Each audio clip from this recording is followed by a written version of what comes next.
Hello friends, welcome back to your channel walk with me. Dear friends, आज আমরা text সিরিজের class number 11 নিয়ে হাজির হয়ে গেছি। ওড টু এ নাইটিঙ্গেল পড়বো আমরা স্টানজা 2 থেকে স্টানজা 4, তিনটে স্টানজা আজকে আমরা পড়ার টার্গেট রাখছি।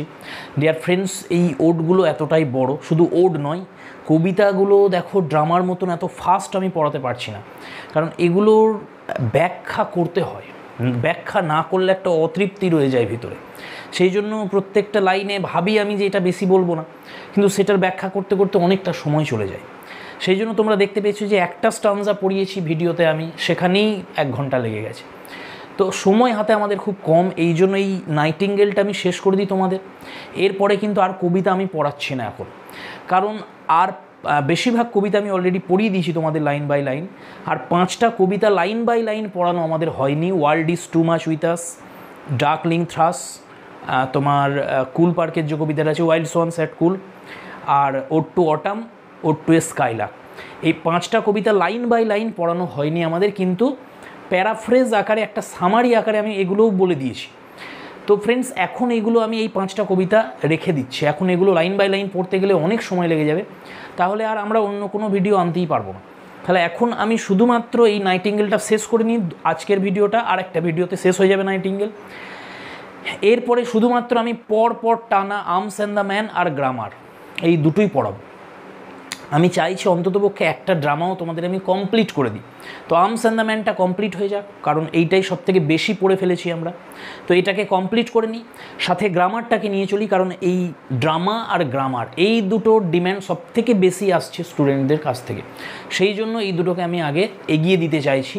এখন আমরা কবিতা পড়বো না। যদি পরীক্ষা আমাদের পিছিয়ে যায় কোনোভাবে, তখন আমি অবশ্যই তোমাদের পড়াবো, চিন্তার কোনো কারণ নেই। কিন্তু আপাতত তোমরা এই 5টা কবিতা তোমরা লাইন বাই লাইন একটু পড়ে নিও, কারণ আমি পড়াতে পারছি না এখন লাইন বাই লাইন। সামারি আমি বলে দিয়েছি, সেগুলো তোমরা দেখে নিতে পারো, সেখান থেকেও অনেক উপকার হয়ে যাবে।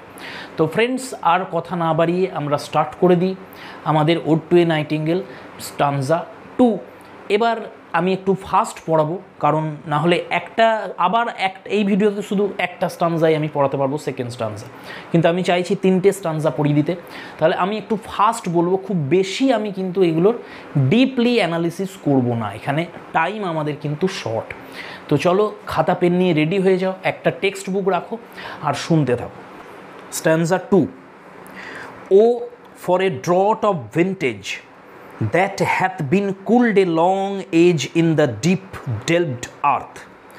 ফ্রেন্ডস, খেয়াল করো, এখানে ও এটা হচ্ছে একটা exclamation, earnest desire of the poet.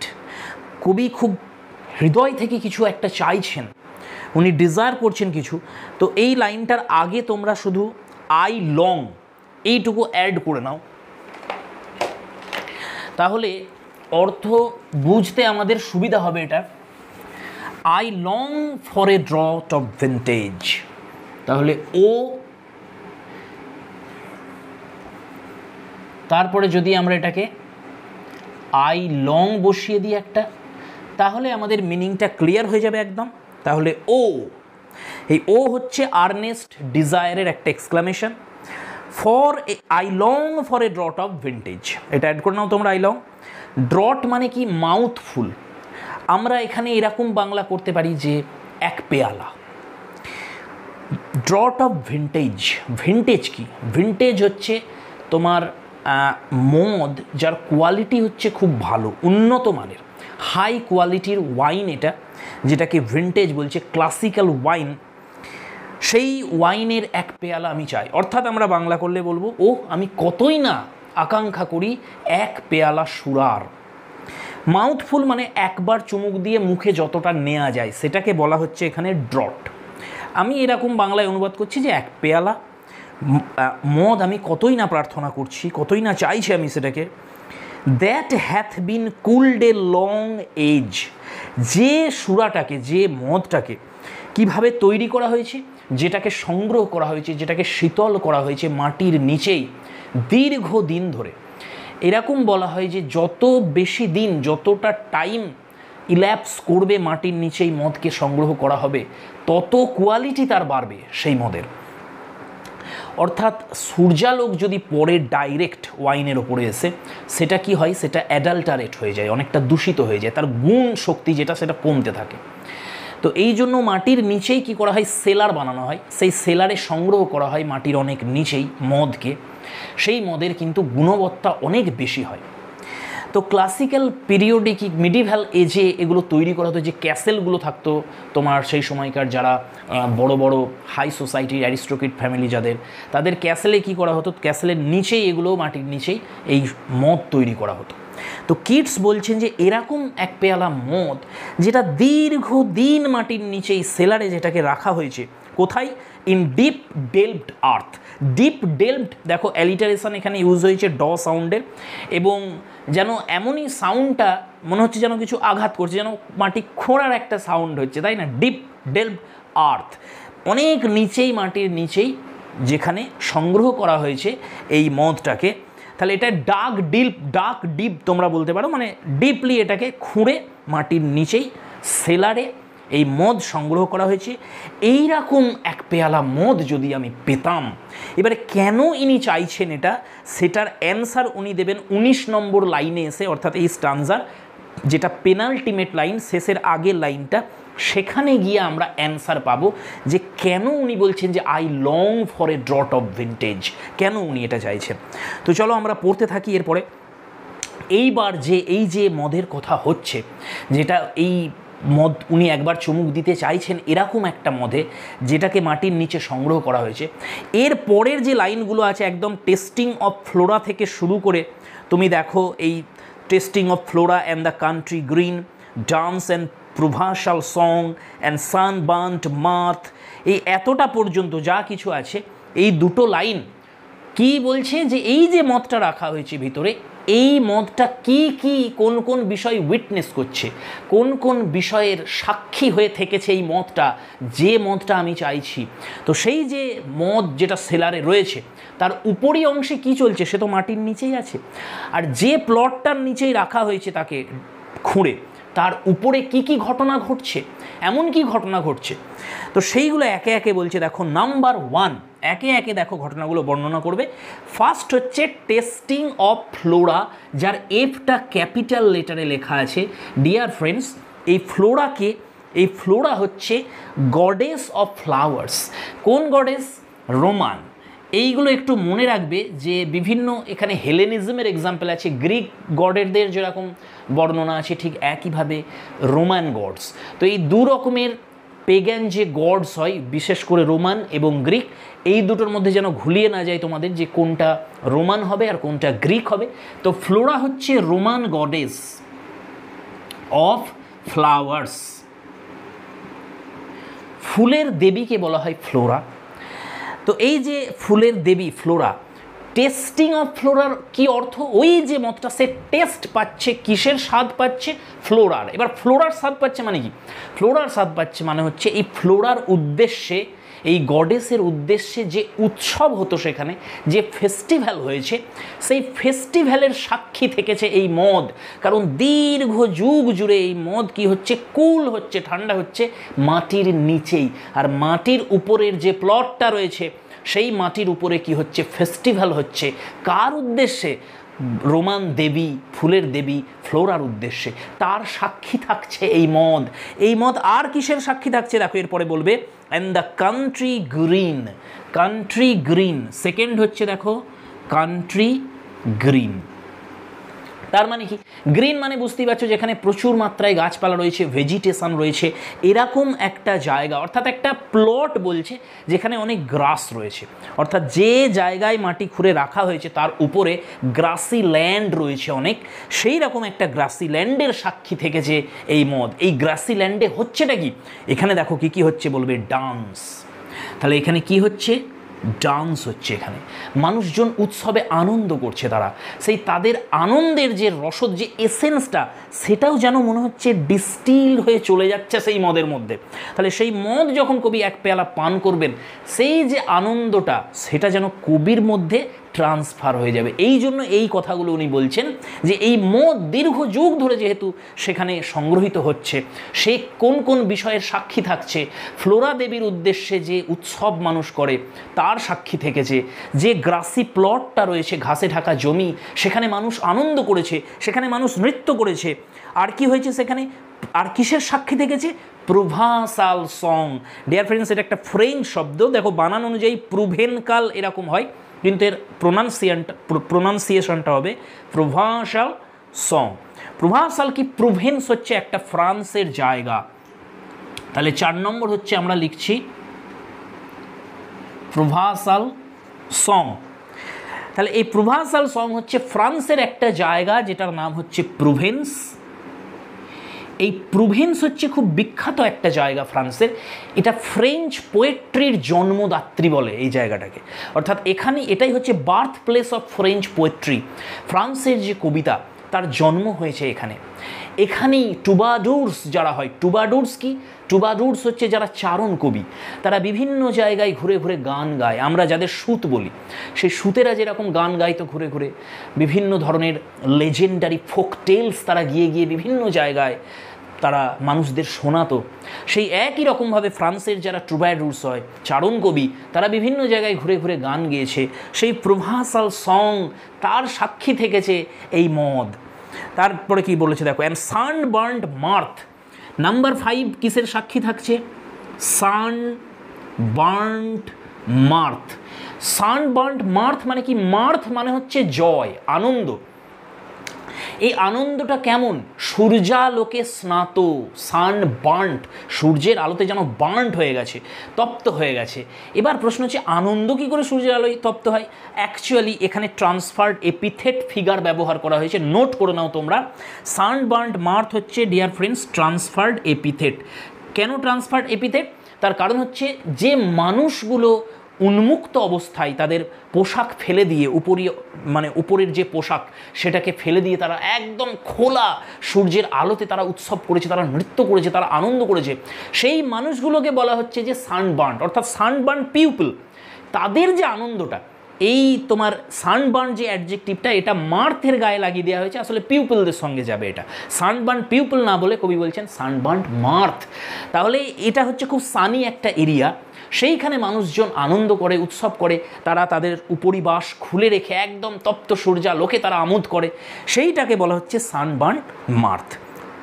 আশা করছি এটা বোঝাতে পারলাম তোমাদের। পরের লাইনে আমরা যাব, ও ফরে বিকার, আবার তুমি লাগাও কি, আই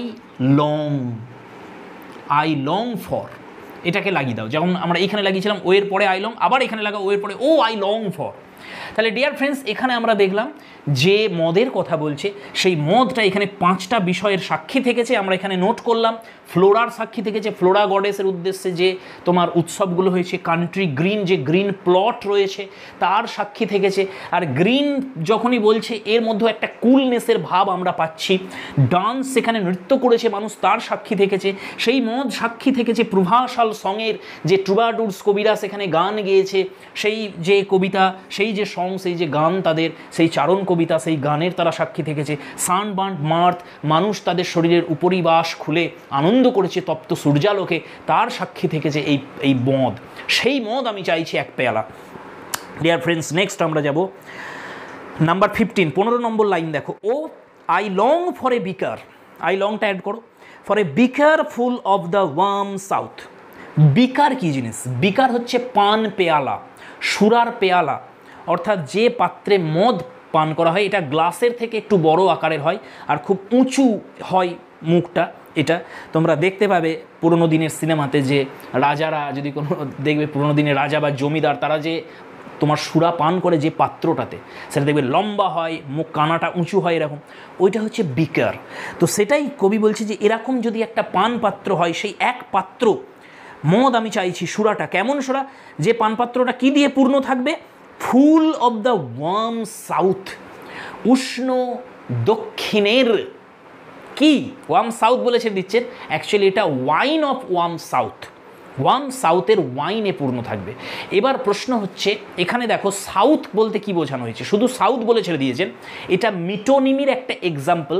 তোমরা নোট করবে এখানে যে সাউথের কথা হচ্ছে এটা মিটোনিমির এক্সাম্পল, মিটোনিমি ফিয়ার অফ স্পিচ, অর্থাৎ সাদার্ন ইউরোপের কথা হচ্ছে সাউথ ইউরোপ। সাউথ ইউরোপের যে দেশগুলো রয়েছে যার মধ্যে আমরা প্রধান পাবো ইটালি, আমরা পাবো পর্তুগাল, আমরা সেখানে পাবো তোমার ফ্রান্সকে পাবো, ইটালিকে পাবো। ডিয়ার ফ্রেন্ডস, এখানে মেনলি আমরা ফ্রান্সকে ধরে নেব, যে কারণ এর আগেও আমরা প্রোভাসাল সঙের কথা পেয়েছি, ফ্রান্সের উল্লেখ পেয়েছি, আমরা প্রুভেন্সের উল্লেখ পেয়েছি। এবার সাউথ ফ্রান্স যে অঞ্চলটা, মানে সাউথ ইউরোপের যে অঞ্চলটা, এটা হচ্ছে সানি পার্ট, অর্থাৎ সূর্যালোক বেশিরভাগ সময় এখানে থাকে। সেই কারণে এই সানি পার্টে কি হয়, প্রচুর মাত্রায় তোমার ভাইন ট্রি জন্মায় এখানে, অর্থাৎ দ্রাক্ষাবৃক্ষ জন্মায়। সেই ভাইন ট্রি, সেই ভাইন থেকেই কি হয়, ওয়াইন তৈরি হয়, মদ তৈরি হয়। তো যেহেতু প্রচুর পরিমাণে রসদ পায় এই ভাইন ট্রিগুলো সূর্যালোক থেকে, সানি পার্ট যেহেতু এটা, সেহেতু ওই সাউথ ইউরোপে বিশেষ করে ফ্রান্সে যে মদ তৈরি হয় সেটা খুব উন্নত মানের হয়। সেই রকম মদের এক পেয়ালা আমি পান করতে চাইছি, এটা কবি বলছেন আমাদের। তাহলে এটা নোট করো, এটা হচ্ছে সাউথ মানে সাদার্ন ইউরোপ, এটা ফ্রান্স, অর্থাৎ যে ম্যাটেরিয়ালসটা তৈরি হয়েছে সেই ম্যাটেরিয়ালসের নাম না বলে যে জায়গায় তৈরি হয়েছে সেই জায়গাটার নাম বলছে। এটা হচ্ছে একটা ফিগার অফ স্পিচ, এটাকে মিটোনমি বলে। তাহলে ওয়ার্ম সাউথের কথা হচ্ছে কারণ ওই এরিয়াগুলো বলে দিলাম সূর্যালোকের খুব বেশি সূর্যালোক পায়, সেই জন্য সানি পার্ট এগুলো ওয়ার্ম থাকে। এরপর দেখো full of the true the blushful Hippocrene. তাহলে এই যে মদের কথা বলছি, যে সুরাটার কথা বলছি, এটা কেমন হবে, ফুল অফ ট্রু, অর্থাৎ পিওর হবে এই মদটা, অ্যাডাল্টারেট যেন না হয়ে যায়, এটা পিওর ওয়াইন হবে, সেই রকম ওয়াইন একটা এক পেয়ালা আমি পান করতে চাইছি। এর পরের যে অংশটা, কমার পরের যে অংশটা লেখা আছে দেখো, the blushful Hippocrene with beaded bubbles winking at the brim and purple stained mouth.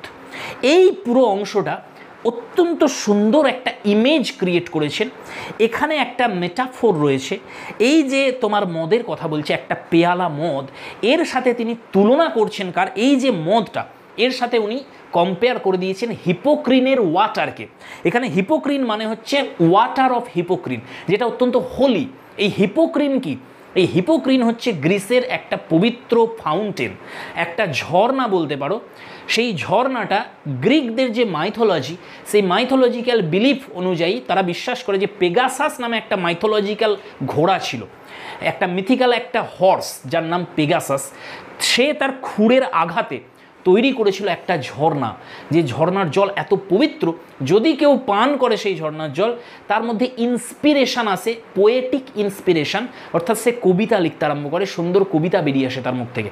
আর কবিতা, এই যে ফাইন আর্টস, এদের নিয়ন্ত্রণ করে কারা তোমরা জানো, গ্রিক দেবীরা নিয়ন্ত্রণ করে 9 জন, যাদের আমরা মিউজ বলি। তো এই মিউজদের জন্যও পবিত্র, মিউজদের সঙ্গে কানেক্টেড এই হিপোক্রিনের ওয়াটার, সেখানে তারা বাস করে।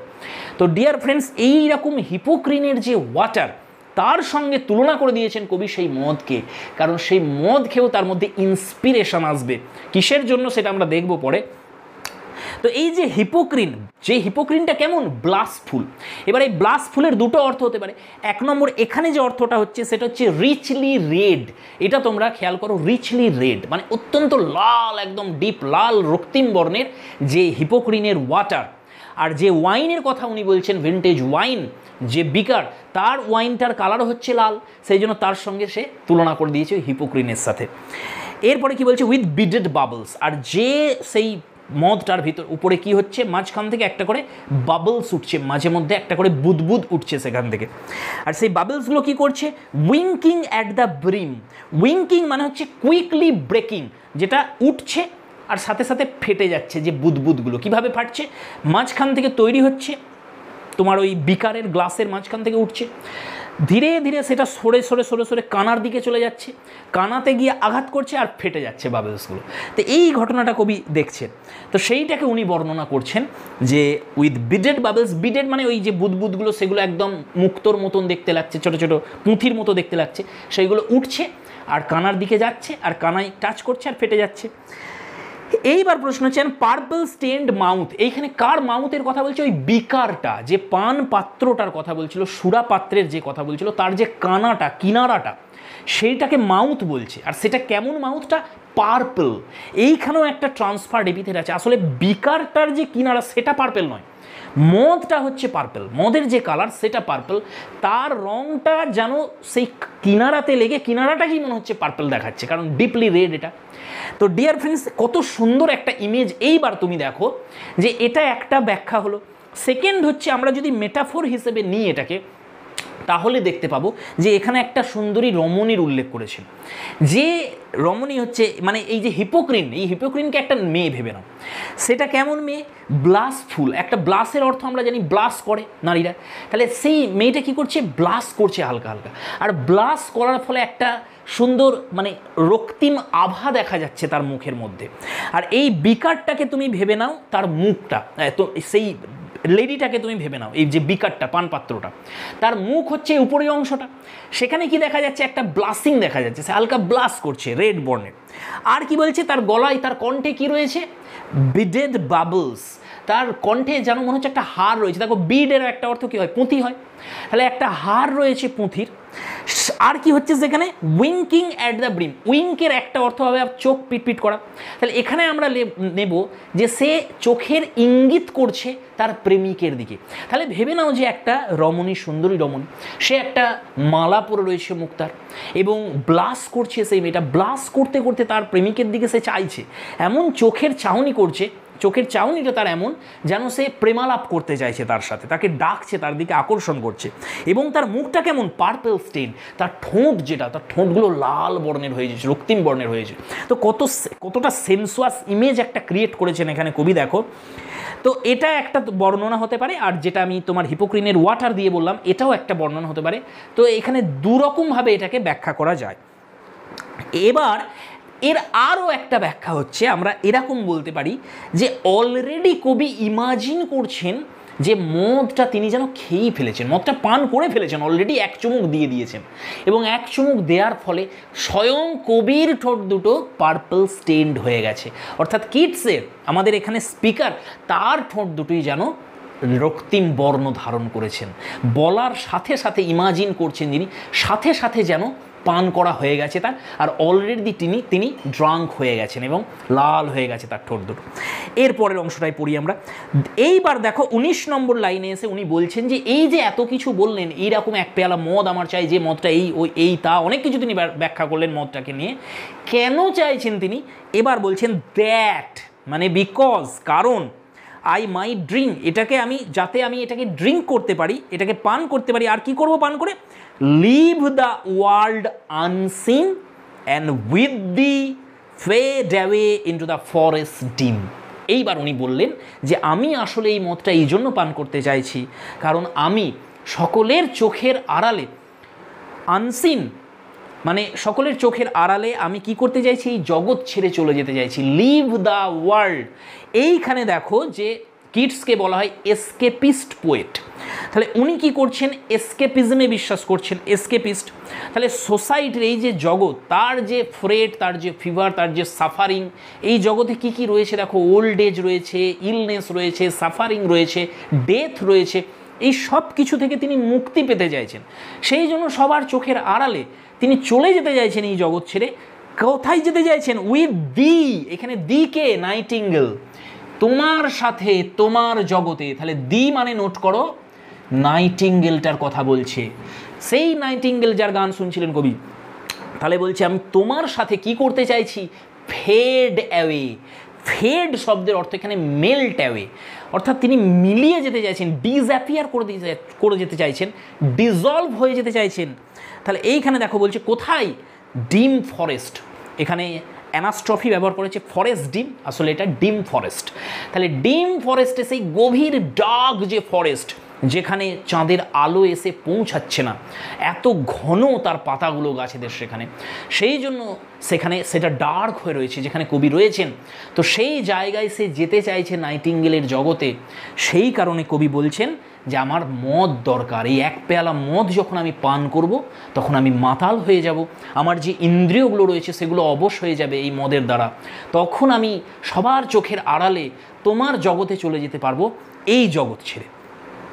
ডিয়ার ফ্রেন্ডস, তো এখানে দেখো লাস্টের যে লাইনটা একটু খেয়াল করো তোমরা, and with thee fade away into the forest dim. এই 20 নম্বর লাইনটা মনে রাখবে, এটা হচ্ছে Alexandrine line, iambic hexameter line. এটা নাম্বার 20 লাইন যেটা, এটা মনে রাখবে আলেকজান্ড্রিন লাইন, অর্থাৎ আয়াম্বিক হেক্সামিটারে লেখা হয়েছে এটা।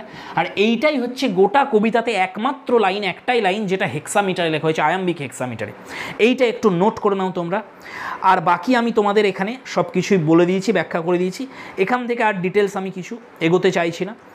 তাহলে আশা করছি তোমাদের বোঝাতে পেরেছি এই সেকেন্ড স্টানজাতে কবি কি বললেন। তাহলে উনি মদের মাধ্যমে, মদ পান করার মাধ্যমে, এক পেয়ালা মদের মাধ্যমে তিনি যেতে চাইছেন সেই নাইটিঙ্গেলের জগতে, এই মরজগৎ ত্যাগ করে। এরপরে দেখো 3 নম্বর স্টানজা আমাদের, ফেড ফার অ্যাওয়ে। এইখানে তুমি অ্যাড করো আই মাইট, যেটা পান করে আই মাইট ফেড অ্যাওয়ে, যাতে আমি যেতে পারি। কারণ আগের লাইনের সঙ্গে, আগের লাইনের শেষের অংশে দেখো শব্দটা ছিল ফেড অ্যাওয়ে, এর সঙ্গে পরের স্টানজার শুরুটাকে উনি কানেক্ট করছেন এই ফেড অ্যাওয়ে শব্দটা দিয়ে। আবার উনি বলছেন যে ফেড অ্যাওয়ে, উনি বিলীন হয়ে যেতে চাইছেন। কোথায় বিলীন হয়ে যেতে চাইছেন? Dissolve and quite forget what thou among the leaves has never known. Dissolve শব্দ ব্যবহার করেছেন দেখো, ফেড অ্যাওয়ে একবার বলছেন, অর্থাৎ মেল্টিং চাইছেন তিনি, ডিজলভ বলছেন। আচ্ছা, কোন জিনিসটাকে তিনি মেল্ট করতে চাইছেন, কোন জিনিসটাকে তিনি ডিজলভ করতে চাইছেন? সেটা হচ্ছে ওনার নিজের কনসাসনেস, সেলফ কনসাসনেসটাকে, যে কনসাসনেসের কারণে, যে চেতনার কারণে কবি এই জগতের যে যন্ত্রণা, ব্যথা, সাফারিংস, সেইগুলোকে অনুভব করছেন উনি ওনার শরীরে, ওনার মনে, ওনার আত্মায়। সেই যে চেতনা, সেই চেতনাটাকেই যদি ডিজলভ করে দেওয়া যায় এই নেচারের মধ্যে, প্রকৃতির মধ্যে যদি মিশিয়ে দেওয়া যায়, এটাকে মেল্ট করে দেওয়া যায়, তাহলে তিনি আর সেই অনুভূতিগুলো পাবেন না, সেই যন্ত্রণার। সেইটা কবি চাইছেন যে এই মেল্টিংটার জন্য আমি নিজেকে ডিজলভ, আমার চেতনাটাকে ডিজলভ করতে চাইছি, সেই কারণে এই এক পেয়ালা মদ আমি পান করতে চাইছি। এবং কোয়াইট মানে কমপ্লিটলি তিনি ভুলে যেতে চাইছেন, ফরগেট করতে চাইছেন সব কিছু। কী ভুলতে চাইছেন? এই জগতের যে যন্ত্রণা, তার এই সোসাইটির যে যেগুলো তোমার ইভিলসগুলো রয়েছে, সেগুলোকে তিনি ভুলতে চাইছেন, তার সমস্ত স্মৃতি তিনি ভুলতে চাইছেন। এবং what thou among the leaves hast never known. Among the leaves মানে এখানে ফরেস্টের কথা বলছে। তুমি যে জঙ্গলে রয়েছো, সেই জগতে থেকে তুমি কিন্তু এই সোসাইটি, দেখো জঙ্গলও পৃথিবীর মধ্যেই রয়েছে যেখানে নাইটিঙ্গেলটা, কিন্তু কবি কল্পনা করছেন, তিনি ফ্যান্সিতে কি করেছেন, তার ইমাজিনেশনে দুটো ভাগে ভাগ করে নিয়েছেন। ওই জঙ্গল যেটা, সেটাকে আলাদা একটা জগৎ ধরে নিয়েছেন নাইটিঙ্গেলের, আর বাকি উনি যেখানে রয়েছেন, এখনও পৌঁছাননি সেখানে, সেই জগৎটা হচ্ছে এই ওয়ার্ল্ডলি আমাদের যে জগৎ, তার কথা।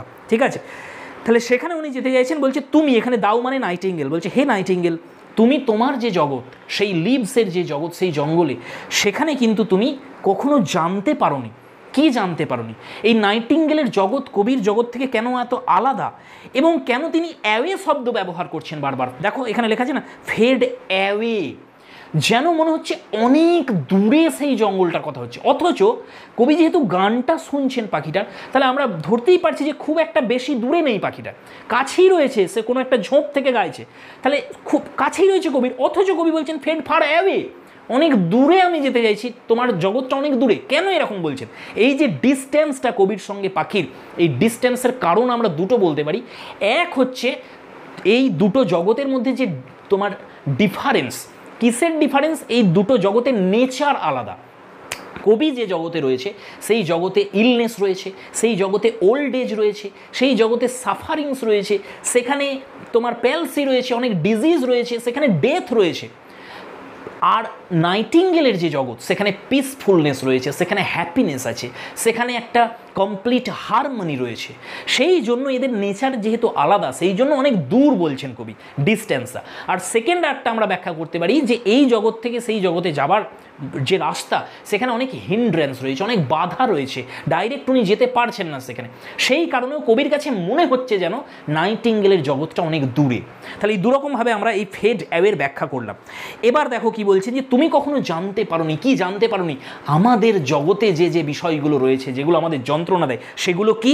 তিনটে বিষয় কবি উল্লেখ করেছেন দেখো, the ওয়ারিনেস, the fever and the freight. কত সুন্দর দেখো তিনটে শব্দ, একটা ওয়ারিনেস, একটা ফিভার, আর একটা হচ্ছে ফ্রেড। ডিয়ার ফ্রেন্ডস, আমাদের যে হিউম্যান বডি, এই হিউম্যান বডি বলে ট্রাইপার্টাইট। অর্থাৎ তিনটে বিষয়, তিনটে থিং নিয়ে গঠিত।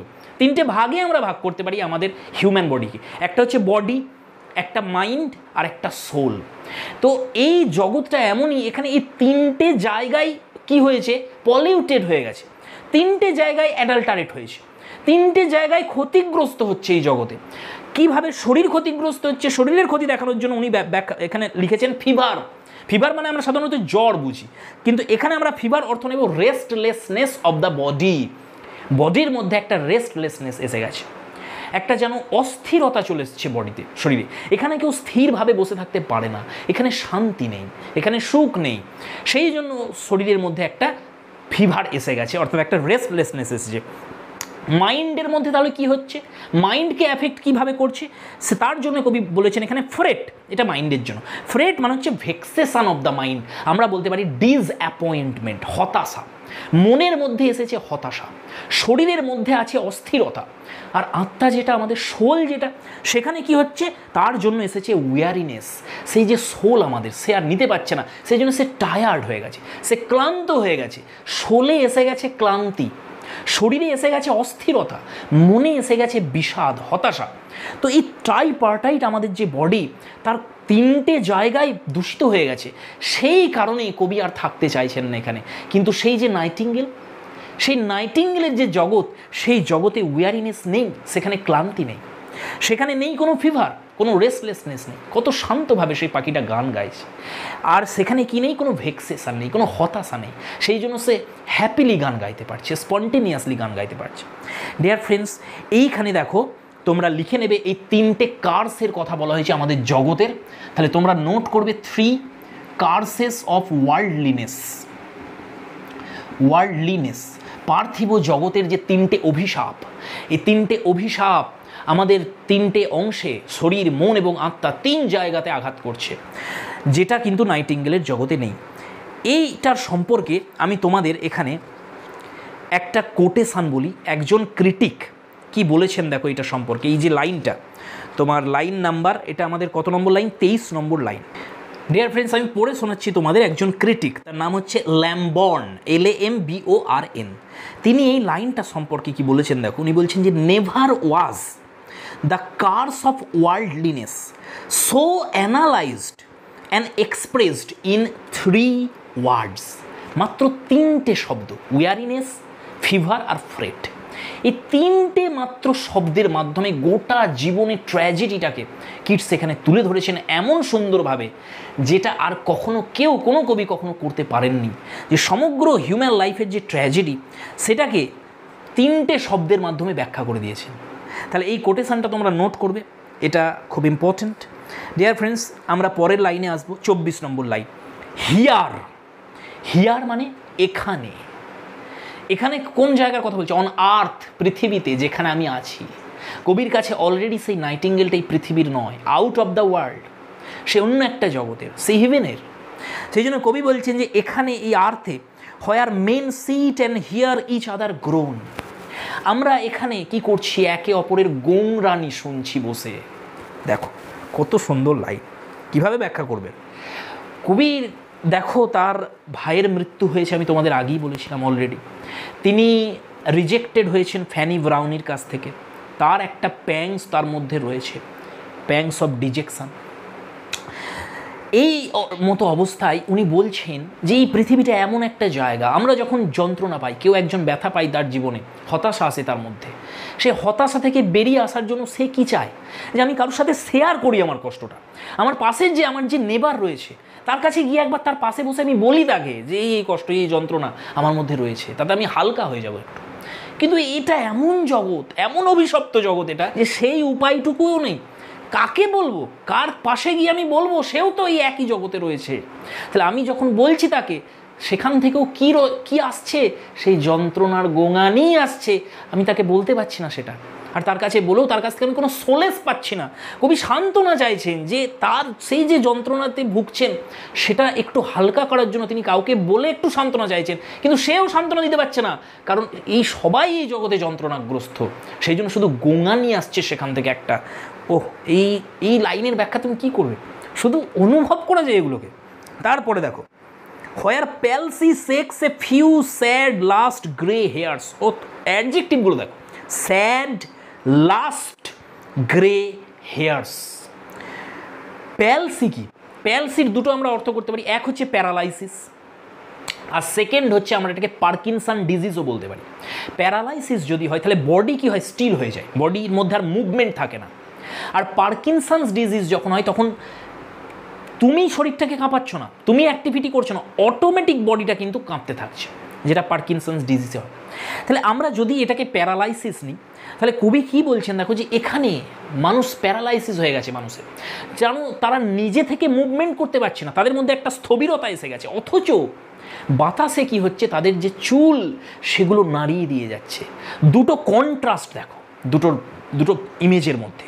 একটা স্থির মানুষ প্যারালাইসিসের রুগী পড়ে রয়েছে, নড়তে চড়তে পারছে না, অথচ তার মাথার যে চুলগুলো রয়েছে যেগুলো সজীব নয়, যে শরীরটা সজীব সেই শরীর নড়তে পারছে না, অথচ যেটা নির্জীব সেই চুলগুলোকে নাড়িয়ে দিয়ে যাচ্ছে বাতাসে। কন্ট্রাস্টটা দেখো একবার। আর এই হেয়ারগুলো আবার কেমন, স্যাড লাস্ট গ্রে, এগুলো গ্রে হয়ে গেছে, অর্থাৎ ব্ল্যাক আর হোয়াইটের মাঝের অবস্থায় রয়েছে, অর্থাৎ ওল্ড এজের দিকে প্রবেশ করতে আরম্ভ করেছে। দেখো কিডস কিন্তু নিজে ওল্ড নয়, কিডস ইয়াং অবস্থাতেই ছিলেন, কিন্তু তিনি চোখের সামনে দেখেছেন তার কনজাম্পশন, আর ওই একই রোগ কবিরও ধরেছে। সেই জন্যই বলছেন যে এখানে মানুষ যে প্যারালাইসিসে ভোগে, মানুষ তার মধ্যে স্থবিরতা এসে যায়, ইয়াং যারা তারাও মারা যায় এখানে, আর তাদের যে চুল সেগুলো নাড়িয়ে দিয়ে যাচ্ছে। চুলগুলো কেমন, সেটা হচ্ছে স্যাড লাস্ট গ্রে আর ফিউ। এই রোগেতে অনেক সময় কি হয়, তোমার চুলও আস্তে আস্তে উঠতে থাকে, তো সেটারও একটা ইঙ্গিত হয়তো এর মধ্যে রয়েছে। পরের লাইনে আমরা যাব এখানে।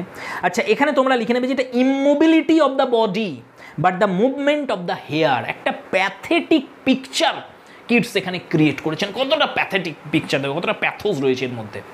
তাহলে মুভমেন্ট আর একটা হচ্ছে তোমার স্টিলনেস, এই দুয়ের মধ্যে কন্ট্রাস্ট আছে এখানে। নেক্সট 26 নম্বর, হোয়ার ইউথ গ্রোজ পেল and spectre thin and dies. তিনটে স্টেজ এই লাইনটার মধ্যে। 26 নম্বর লাইনে একদম ডাইরেক্ট ইঙ্গিত আছে কবির ভাইয়ের, টম, যাকে তিনি সব থেকে প্রিয়, তার ভাই ছিল টম, তার যখন কনজাম্পশনে মৃত্যু হয় 1818-এ, সেই মৃত্যুর কিন্তু উল্লেখ এখানে আছে। ইউথ বলতে এখানে টমের কথা হচ্ছে, তার ভাই। এখানে যুবক, সে তার যৌবন ধরে রাখতে পারে না। এখানে যুবকরা মারা যায়, বৃদ্ধরা না, যুবকরা মারা যাচ্ছে কিভাবে, পেল হয়ে, বিবর্ণ হয়ে যাচ্ছে চোখের সামনে। তারা কি হয়ে যাচ্ছে, স্পেক্টার থিং, যেন গোস্ট লাইক, জীবিত অবস্থাতেই যেন মৃত, একদম ডেড বডির মতন হয়ে যাচ্ছে, তারা গোস্ট লাইক হয়ে যাচ্ছে। আর ডাইজ, আর তারপর মারা যাচ্ছে। কনজাম্পশন যে রোগটার তিনটে স্টেজ রয়েছে। ফার্স্ট স্টেজটাকে বলা হচ্ছে অ্যানিমিয়া, সেকেন্ড স্টেজটা হচ্ছে ইম্যাসিয়েশন, আর থার্ড স্টেজ হচ্ছে ডেথ। তো তোমরা নোট করো, 3 স্টেজেস অফ কনজাম্পশন। কনজাম্পশনের তিনটে স্টেজ কবি এখানে কত সুন্দরভাবে পেন্ট করেছেন দেখো। ফার্স্ট হচ্ছে অ্যানিমিয়া। এই অ্যানিমিয়া যখন হয়, বডির কালার চেঞ্জ হতে আরম্ভ করে, পেল হয়ে যায়, আস্তে আস্তে বডিটা বিবর্ণ হয়ে যায়। সেকেন্ড স্টেজ হচ্ছে ইম্যাসিয়েশন হয়ে যায়, আস্তে আস্তে রুগ্ন হতে থাকে, একদম গোস্ট লাইক বডি হয়ে যায়। আর থার্ড স্টেজ মৃত্যু। তাহলে কবি চোখের সামনে দেখেছিলেন তার ভাইকে এইভাবে মারা যেতে, সে তার যে প্যাথোস সেইটা এখানে উনি তুলে ধরছেন। সেইটা যেখানে যুবকরা পেল হয়ে যায়, বিবর্ণ হয়ে যায়, তারা স্পেক্টার থিন হয়ে যায় এবং শেষে মারা যায়। এরকম একটা জগৎ, তার যন্ত্রণার কথা তুমি তো জানো না, তুমি তো উইটনেস করোনি কখনো এটা। তারপরে কি বলছে দেখো 27 number, where but to think is to be full of sorrow. এখানে চিন্তা করা হতাশার নামান্তর মাত্র। চিন্তা করলেও শুধু হতাশায় আসে, এখানে হোপ নেই। এখানে একটা টোন অফ হোপলেসনেস, পেসিমিজম এখানে একদম ভরে ভরে আছে এই লাইনটাতে। কতটা পেসিমিস্টিক কবি এখানে দেখো। উনি বলছেন এখানে কোনো হোপ নেই, কোনো আশার আলো নেই। এই কিডস, ইনি ওয়ার্ডসওয়ার্থ না, যিনি নেচারের মধ্যে শুধু হোপই দেখেন। নেচার হচ্ছে যার কাছে বিনাইন পাওয়ার একটা। এই জগতের যে দুঃখ যন্ত্রণা সেগুলোর মধ্যেও পজিটিভিটি খুঁজে পেয়েছেন ওয়ার্ডসওয়ার্থ। যদি তোমরা টিনটান অ্যাবে পড়ো তখন দেখতে পাবে যে এই সাফারিংসগুলো মানুষের জীবনে কি নিয়ে আসে, মানুষের জীবনে চেতনা নিয়ে আসে, তার মরালিটিকে আরও স্ট্রং করে, তাকে বুঝতে শেখায়, কোনো হায়ার একটা ট্রুথের দিকে নিয়ে যায় তাকে। এই সাফারিংসগুলোরও কারণ রয়েছে এখানে।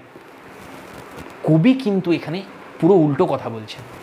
ইনি দেখতে পাচ্ছেন না কোনো আশার আলো, ইনি সম্পূর্ণরূপে হতাশ। উনি বলছেন এখানে চিন্তা করতে গেলেও আমরা হতাশাগ্রস্ত হয়ে উঠি, অর্থাৎ চিন্তা হতাশারই নামান্তর মাত্র। এখানে একটা পেসিমিস্টিক টোন।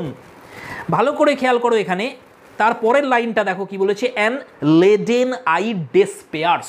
প্রথম কথা হচ্ছে ডেসপেয়ার্স তো করা যায় না যেহেতু এটা অ্যাবস্ট্রাক্ট নাউন, কিন্তু উনি ডেসপেয়ার্স এই জন্যই করেছেন তার কারণ তোমার 25 নম্বর লাইনের লাস্টের ওয়ার্ডটা আছে হেয়ার্স, এর সঙ্গে রাইম করার জন্য উনি ডেসপেয়ার্স লিখেছেন, এটাকে প্লুরাল বানিয়েছেন, পোয়েটিক লাইসেন্স একটা।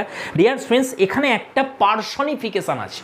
কি পার্সনিফিকেশান? একজন ব্যক্তি যার যে অক্ষি পল্লব, যেটা সাধারণভাবে আমাদের অক্ষি পল্লব খুব হালকা হয়, সেই জন্য খুব সিম্পলি খুব সহজেই আমরা সেটাকে নাড়াতে পারি, চোখ খুলতে পারি, চোখ বন্ধ করতে পারি।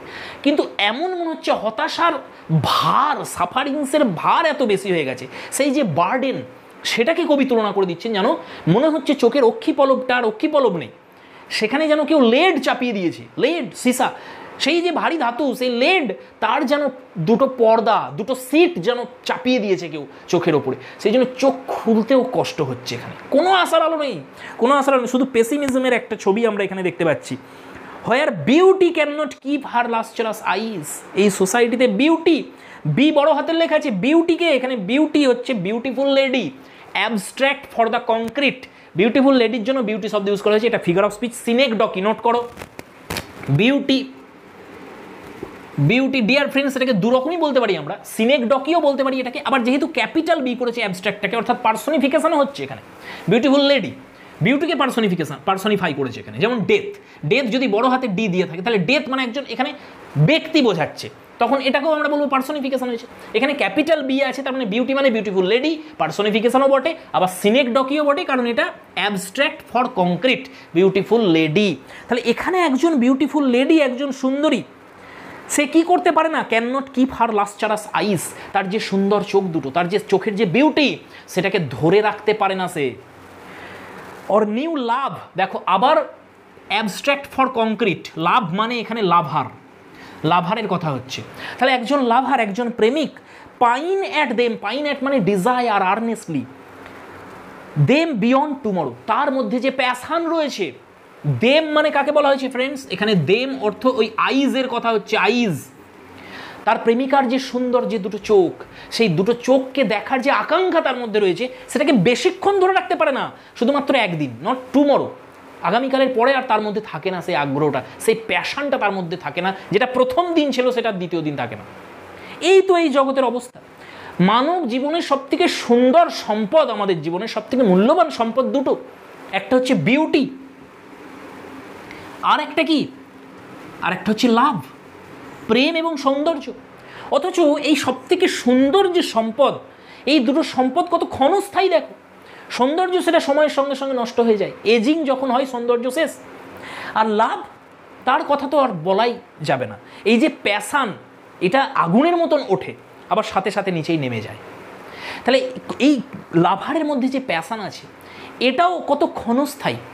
আর এই যে প্রেমিকার যে চোখের যে সৌন্দর্য, অর্থাৎ প্রেমিকার যে সৌন্দর্য শরীরের, সেটাও কত ক্ষণস্থায়ী, কত তাড়াতাড়ি নষ্ট হয়ে যায়। তাহলে আমরা এখানে বলবো যে জীবনের সবচেয়ে মূল্যবান দুটি সম্পদ, বিউটি আর লাভ, এই দুটোই হচ্ছে ক্ষণস্থায়ী। লাভারের প্যাশান আর তার লেডি লাভ, তার সুইট হার্টের যে বিউটি, সেই দুটো সময়ের সাথে সাথে নষ্ট হয়ে যায়। সেই জন্য এই জগৎ যেটা, এটা আইডিয়াল ওয়ার্ল্ড নয়।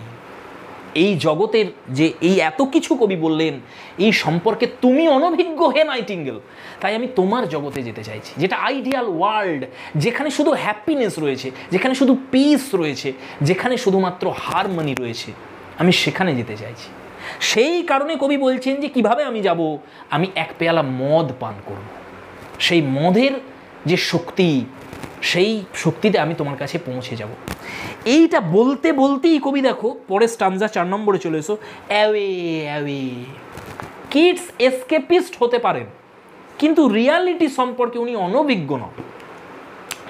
দেখো চেঞ্জ হচ্ছে ওনার যে ইমোশনগুলো হঠাৎ হঠাৎ করে। এরপরেই উনি বলছেন দেখো যে অ্যাওয়ে অ্যাওয়ে, দূরে যাও দূরে যাও, না তুমি না তুমি না, তুমি পারবে না, তোমার দ্বারাই হবে না। কাকে বলছে? মদকে বলছে। ওই যে আইডিয়াটা ওনার মধ্যে, যে একটা আইডিয়া এসেছিল যে এক পেয়ালা আমি মদ পান করব, সেই মদের দ্বারা আমি চলে যাবো সেই নাইটিঙ্গেলের জগতে, সঙ্গে সঙ্গে ওই চেঞ্জ করে আইডিয়াটাকে বলছেন যে না না না না, এই আইডিয়াটা ঠিক নয়, তুমি দূরে যাও, তুমি দূরে যাও, এর দ্বারা হবে না।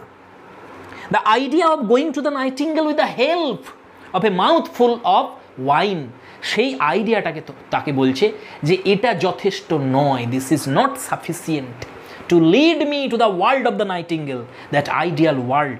সেখানে নিয়ে যাওয়ার জন্য এই মত যথেষ্ট নয়, এ পারবে না নিয়ে যেতে। তাহলে কবি কীভাবে যাবেন? For I will fly to thee, not charioted by Bacchus and his pards, but on the viewless wings of poesy. দেখো, কবির যে সত্তা সেখানে উনি ফিরেছেন। আবার কিছুক্ষণের জন্য ওনার কবি সত্তা উনি ভুলেছিলেন। ওই যে বলেছিলেন ডিজলভ, আমার যে চেতনা সেটাকে আমি ডিজলভ করে দিতে চাইছি নেচারের মধ্যে। আবার উনি ওনার কবি সত্তায় ফিরে এসেছেন। উনি বলছেন মদের মাধ্যমে হবে না, আমি ব্যাক্কাসের যে বাহন, যে বাঘ, সেই বাঘ বাহন ব্যাক্কাসের রথে চেপে আমি পৌঁছতে চাই না তোমার কাছে হে নাইটিঙ্গেল। ডিয়ার ফ্রেন্ডস, ব্যাক্কাস ইনি হচ্ছেন রোমান গড অফ ওয়াইন। ভালো করে নোট করো, অনেকের মধ্যে কনফিউশন আছে যে এই ব্যাক্কাস রোমান গড নাকি এই ব্যাক্কাস গ্রিক গড। তাহলে ব্যাক্কাস রোমান গড, আর এই ব্যাক্কাসের যে গ্রিক কাউন্টার পার্ট তার নাম হচ্ছে ডায়োনিসিয়াস। ডায়োনিসিয়াস হচ্ছে গ্রিক গড অফ ওয়াইন, আর ব্যাক্কাস হচ্ছে রোমান গড অফ ওয়াইন। এই ব্যাক্কাসের যে ছবি সেটা কেমন, এর চিত্র কেমন মাইথোলজিতে, যে ইনি একটা রথে চড়ে ভ্রমণ করেন চারিদিকে, আর সেই রথটা যারা টানছে সেটা হচ্ছে বাঘ, লিওপার্ডস। সেখানে পার্ডস বলে লিখেছে। দেখো, অ্যাকচুয়ালি কি হয়েছিল যে তোমার ন্যাশনাল আর্ট গ্যালারিতে কিডস একবার ভ্রমণ করতে গিয়েছিলেন। তো সেখানে উনি একটা ছবি দেখেছিলেন, একটা পেন্টিং দেখেছিলেন, যেটার নাম হচ্ছে ব্যাক্কাস অ্যান্ড অ্যারিয়াডনে। ব্যাক্কাস অ্যান্ড অ্যারিয়াডনে, এই যে তোমার পোর্ট্রেটটা, এই যে ছবিটা, এটা টিসিয়ান বলে একজন ছিলেন সেই সময়কার বিখ্যাত তোমার চিত্রকার, তিনি এঁকেছিলেন এটা। তো সেই ছবিটা দেখে কিডস মুগ্ধ হয়ে গেছে, খুব ইমপ্রেস হয়েছিলেন সেই ছবিটা। সেখানে দেখা যাচ্ছিল যে অনেকগুলো তোমার টাইগার রয়েছে, লিওপার্ড রয়েছে অনেকগুলো, সেই লিওপার্ডগুলো তোমার টেনে নিয়ে যাচ্ছে ব্যাক্কাসের রথকে। তো আরিয়াডনে আরেকটা তোমার চরিত্র, এটা তোমাদের জানতে হবে না, জাস্ট এটুকু জেনে রাখো যে এটা যদি প্রশ্ন আসে যে ব্যাক্কাস অ্যান্ড অ্যারিয়াডনে এই পেন্টিংটা কার, তো টিসিয়ান অ্যান্সার হবে। আর এইখানে উনি বলতে চাইছেন যে সেই ব্যাক্কাস তোমার রথে চেপে আমি যেতে চাই না, যে রথ পার্টসগুলো, লিওপার্ডসগুলো টেনে নিয়ে যাচ্ছে, আমি কিভাবে যাব? ভিউলেস উইংস, ভিউলেস মানে আনসিন, উইংস মানে ডানা। তাহলে সেই যে অদৃশ্য পাখা রয়েছে কার? পোয়েসি। পোয়েসি মানে পোয়েট্রি। এই যে শব্দটা পোয়েসি, এটা অ্যাকচুয়ালি এখানে আমরা স্পেন্সার্স ইনফ্লুয়েন্স অন কিডস খুঁজে পাচ্ছি, এটা নোট করো। পোয়েসি শব্দ হচ্ছে একটা আর্কেইক ওয়ার্ড, একটা প্রাচীন শব্দ, এই পোয়েট্রি ওয়ার্ডটার আর্কেইক রূপ, যেটা বিশেষ করে স্পেন্সার ব্যবহার করতেন। তো এই স্পেন্সারের একটা ইনফ্লুয়েন্স আমরা এখানে দেখতে পাচ্ছি কিডসের ওপরে। তো কিডস বলছে সেই কবিতার যে অদৃশ্য ডানা, তার উপরে ভর করে আমি তোমার কাছে চলে যাব। দো দ্য ডাল ব্রেন পারপ্লেক্সেস অ্যান্ড রিটার্ডস, যদিও আমার এই যে ডাল ব্রেনটা, আচ্ছা ব্রেনটা ডাল কেন? ডাল মানে হচ্ছে আনইমাজিনেটিভ, যে কল্পনাপ্রবণ নয়। অ্যাকচুয়ালি কবির যে ব্রেন, সেই ব্রেনে কি আছে? ব্রেনে রিজন আছে। ব্রেন লজিক লাগাতে চায়, সব কিছুকে প্রশ্ন করে। ব্রেন কবিকে বলছে যে হে কিডস, তুমি কী সব উল্টোপাল্টা চিন্তা করছো? কোথায় নাইটিঙ্গেলের জগতে তুমি যেতে চাইছো? কোথায় তুমি যেতে চাইছো তোমার কল্পনা শক্তির ওপর ভর করে? সেখানে এসব পাগলামি বন্ধ করো, লজিক দিয়ে কথা বলো, রিজন দিয়ে কথা বলো, যুক্তি কোথায় তোমার চিন্তাতে? সেই কবি বলছে যে আমার ব্রেন ডাল হয়ে গেছে, কারণ এই ব্রেন শুধু রিজন আর লজিক বোঝে, এই ইমাজিনেশন বোঝে না, এই ইমাজিন করতে চাইছে না আমার ব্রেন। সেই জন্য ব্রেনটাকে তিনি ডাল বলছেন। তিনি বলছেন যে এই যে ডাল ব্রেন পারপ্লেক্সেস, পারপ্লেক্সেস মানে কনফিউজেস, যে কনফিউজড হয়ে গেছে যে কি করবে। রিটার্ডস, এ পিছিয়ে আসছে সেখান থেকে, যে না না আমাদের দ্বারাই হবে না, আমরা পারবো না এটা করতে। তাহলে রিটার্ডস মানে অবস্ট্রাক্ট, বাধা সৃষ্টি করছে কবিকে যেতে সেই নাইটিঙ্গেলের জগতে। কবি বলছেন মদ টদ লাগবে না, আমি আমার ইমাজিনেটিভ যে ক্যাপাসিটি, আমার কল্পনা শক্তি, তার মাধ্যমে ভর করে আমি চলে যাব সেখানে। এইবার দেখো কি হচ্ছে এখানে, অলরেডি উইথ দি, ব্যাস যেই উনি একটু বকে দিয়েছেন ওনার ডাল ব্রেনকে, সঙ্গে সঙ্গে ওনার ইমাজিনেশন ওনাকে নিয়ে হাজির হয়ে গেছে সেই নাইটিঙ্গেলের জগতে। Magical power of imagination, note করো। কল্পনা শক্তির মধ্যে যে একটা ম্যাজিক্যাল পাওয়ার রয়েছে, যেই কল্পনা করবে ফার্স্ট সেখানে দেখো নিয়ে চলে গেছে। এর আগে উনি কত বলছিলেন যে কতটা ডিস্টেন্স নাইটিঙ্গেলের সঙ্গে আমার, আর এই ডিস্টেন্সের নিমেষের মধ্যে যেই কবি বলেছেন যে আমি যেতে চাই, কবিতার যে যে ভিউলেস উইংস, তার মাধ্যমে আমি পৌঁছতে চাই, বলার সাথে সাথে উনি পৌঁছে গেছেন অলরেডি উইথ দি। তাহলে এইখানে ম্যাজিক্যাল পাওয়ার অফ ইমাজিনেশনের উল্লেখ করা হচ্ছে, দেখানো হচ্ছে কতটা ম্যাজিক্যাল পাওয়ার। ডিয়ার ফ্রেন্ডস, এখানে একজন তোমার ক্রিটিক আমি এখানে উল্লেখ করছি, একটু দেখো এই লাইনটা সম্পর্কে ক্রিটিক কি বলছে। ইনার বিষয়টা কিন্তু নোট করার, ইনি যেটা বলেছেন খেয়াল করো। অ্যাকর্ডিং টু অ্যানাদার ক্রিটিক, একজন ক্রিটিক বলছেন যে the bird is already a nightingale of the mind, not the bird of the Hampstead garden. আমি তোমাদের বলেছিলাম কবির বন্ধু যিনি হ্যামস্টেডে থাকতেন, সেই গার্ডেনের নাইটিঙ্গেলের পাখিটার কথা বলছিলেন, কিড সেই পাখিটার উল্লেখ করেই বলছিলেন। ইনি বলছেন যে না না না না, আর এই নাইটিঙ্গেল কোনো ফিজিক্যাল পাখি নয়, এটা কবি যে দেখছেন পাখিটাকে এরকম নয়, এটা কোনো ফিজিক্যাল পাখি আর নেই, এটা অলরেডি কবির মনের পাখি হয়ে গেছে, এটা নাইটিঙ্গেল অফ দ্য মাইন্ড। কেন উনি বলছেন? কারণ ওই যে কবি বলেছেন অলরেডি উইথ দি, যেই উনি চিন্তা করলেন, ইমাজিন করলেন আমি যাব তার কাছে, সঙ্গে সঙ্গে উনি ফার্স্ট চলে গেলেন। এটা তখনই সম্ভব যদি এটা তার মনের ভিতরেই হয়। তার মানে কবির মাইন্ডের ভিতরেই রয়েছে নাইটিঙ্গেলটা, সেই জগৎটা, সেই আইডিয়াল ওয়ার্ল্ড কবি তার নিজের ভিতরে ক্রিয়েট করেছেন ফ্রেন্ডস। এটা ফিজিক্যাল ওয়ার্ল্ড না, এটা তার ইমাজিনারি একটা ওয়ার্ল্ড যেটা উনি ক্রিয়েট করেছেন। সেই জগতে একটা নাইটিঙ্গেল বসে গান গাইছে, এটা inspiration, muse of the poet, তার কাছে যেতে চাইছে। তাহলে কবি যেই প্রার্থনা করেছে, যেই চেয়েছে যে আমি যাব, সঙ্গে সঙ্গে তার মাইন্ড ইলেকট্রিসিটির থেকেও বেশি ফাস্ট তাকে নিয়ে হাজির হয়ে গেছে, লাইটের থেকেও বেশি ফাস্ট তাকে নিয়ে চলে গেছে সেখানে। সেই জন্য বলছে অলরেডি উইথ দি, দি মানে nightingale. Tender is the night, note করো। দেখো এইখান থেকেও আরও আমরা যুক্তি দিতে পারি যে অ্যাকচুয়ালি এটা ফিজিক্যাল নাইটিঙ্গেল নয়, কারণ উনি নাইটের উল্লেখ করছেন যে টেন্ডার ইজ দ্য নাইট। আচ্ছা, টেন্ডার ইজ দ্য নাইট মানে কি? তার মানে হচ্ছে এখনও রাত গভীর হয়নি, জাস্ট রাত হতে শুরু করেছে। কিন্তু উনি হ্যামস্টেড গার্ডেনে যখন লিখেছিলেন কবিতাটা, নাইটিঙ্গেলটাকে দেখছিলেন, তখন তোমার সকালবেলা ছিল, মর্নিং টাইমে উনি চা খেতে খেতে উনি চলে গিয়েছিলেন, তার বন্ধু বলেছিলেন না। তাহলে সেই নাইটিঙ্গেলটাকে তো উনি সকালে দেখছিলেন, তাহলে এখানে নাইটের উল্লেখ কেন করছেন উনি? তাহলে কবি দেখো এটা একটা ফ্যান্সি, এটা কল্পনা করছেন যে ওই যে সিচুয়েশনটা যখন তিনি দেখছিলেন ওইটাকেই তিনি নাইটের রূপ দিয়ে দিয়েছেন। ওই জন্য ওই নাইটিঙ্গেলটা ফিজিক্যাল নাইটিঙ্গেল নেই, এটা তার মাইন্ডের একটা বার্ড। সেই জন্যই এই ক্রিটিক বলেছেন এটা। তাহলে উনি বলছেন যে রাত হচ্ছে এখন টেন্ডার, অর্থাৎ এখনও গভীর হয়নি রাত, এইমাত্র রাত হতে আরম্ভ করেছে। And haply the queen moon is on her throne. Haply মানে হচ্ছে পার হ্যাপস, মনে হয় যেন, হয়তো বা কুইন মুন এখন কি করছে, তার থ্রোন, তার সিংহাসনে বসে পড়েছে। Clustered around by all her starry fays, আর তাকে চারিদিকে ঘিরে রয়েছে তার সাঙ্গপাঙ্গ, তার অ্যাটেন্ড্যান্ট, যারা কারা, যারা হচ্ছে স্টারি ফেজ, ফেজ মানে ফেয়ারি। অত্যন্ত সুন্দর একটা picture of nature, beautiful picture of nature এখানে আছে। সেটা কি? চাঁদ উঠেছে, চাঁদের আলো, চাঁদের চারিদিকে আমরা দেখতে পাচ্ছি অনেক তারাই খচিত আকাশ। এই তারাগুলোকে তিনি কল্পনা করছেন যে এরা এক একটা ফেয়ারি, আর চাঁদ হচ্ছে তাদের রানী, ফেয়ারিদের রানী, অর্থাৎ ফেয়ারি কুইনি তিনি। এইখানে দেখো তোমরা একটু নোট করো না, আমি তোমাদের বলছি যে রোমান গডেস অফ মুন বলা হয় ডায়ানাকে। ওকে, তাহলে এটা একটু নোট করো।